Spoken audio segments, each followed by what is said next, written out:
After wrapping up their latest mystery of the chemical creep, Velma gets a call from her mother asking that she check on her younger sister Madeline, who attends a college for magicians. The gang heads off to the Merlin Magic Academy, located in Old Irish Castle.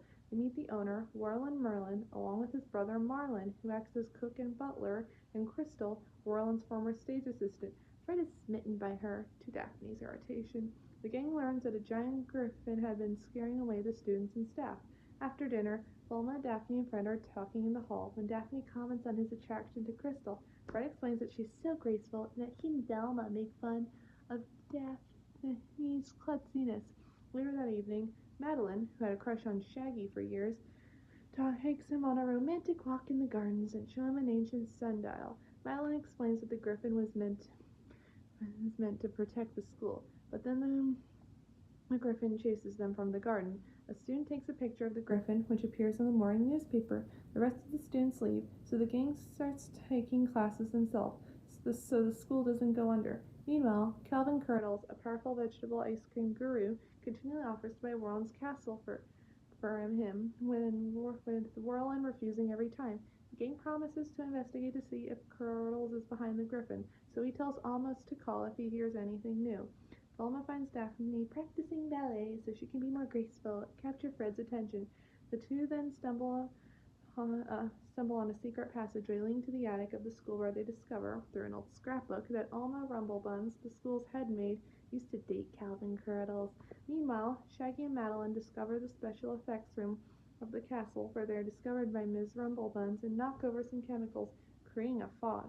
The room is revealed as Marlin's private laboratory, which he creates holograms and puppets for Warren's show. Madeline then finds a book about the ancient staff of Seamus O'Flannery, which is said to have belonged to the Irish nobleman who previously owned the castle, and also being able to control the griffin. The gang then finds the staff in O'Flannery's grave, but are chased away by a banshee and narrowly escape. Afterwards, Shaggy and Madeline sit down and talk. Shaggy discovers that he likes Madeline just as much. Not long after, the griffin chases them again.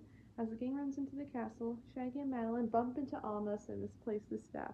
When Madeline runs outside to recover the staff, she's kidnapped by the griffin and takes it to its roost, an ancient dilapidated tower. Meanwhile, the gang finds out that Amos had been secretly working for Calvin Curdles, trying to get Warren to sell the castle. Amos calls Curdles to the castle while the gang goes after Madeline, and Curdles tries to convince Warren to sign over the castle. Warren almost does so, but the gang suggests they wait before the deal is signed. Still believing that Curdles is behind the entire thing, they get into the tower with the spear, which is a key, and they rescue Madeline. Everybody rushes outside, including Curdles. The griffin crashes to the ground and discover that it is a giant puppet, controlled from a blimp hidden by a fog machine run by Warren's brother Marlin. He had discovered that Lord O'Flannery had devices hidden in the griffin's roost, hoping it would make everything think a monster lived there. Marlin uses the device to scare trespassers away. He is also behind the banshee, which is only a combination of holograms and puppets. Tired of doing the work and getting none of the credit, Marlin decided to use his puppets and illusions to become a famous magician himself. But he needed money, and the only way to get some was to get Warren to sell the castle. So Marlin had his griffin puppet scare everyone away. He apologizes for trying to make Warren fail, knowing how much the school meant to him, not wanting to take away his dream. Warren forgives Marlin, and all is well. Velma reveals that Almost found Marlin rebuilding the griffin and told Curdles about it. Curdles reveals he wanted to buy the castle to win back Alma's heart after having left her years before in order to make something of himself. He instead got distracted by the money from his vegetable and meat ice cream cones. Alma accepts him back and they become a couple again. They also find the staff hidden in the deflated blimp. It pierced the blimp when Shaggy threw the staff at the griffin and missed it.